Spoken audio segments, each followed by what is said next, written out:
So, ayun na nga, makikita nyo sa video na nangunguha kami ng talbos ng kamote para ulam mamaya.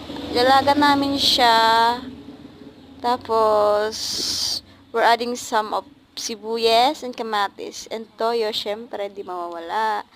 And then, sile, diba? So, the best naman.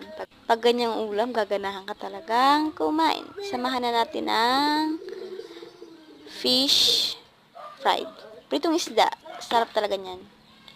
Thank you for watching. Bye-bye.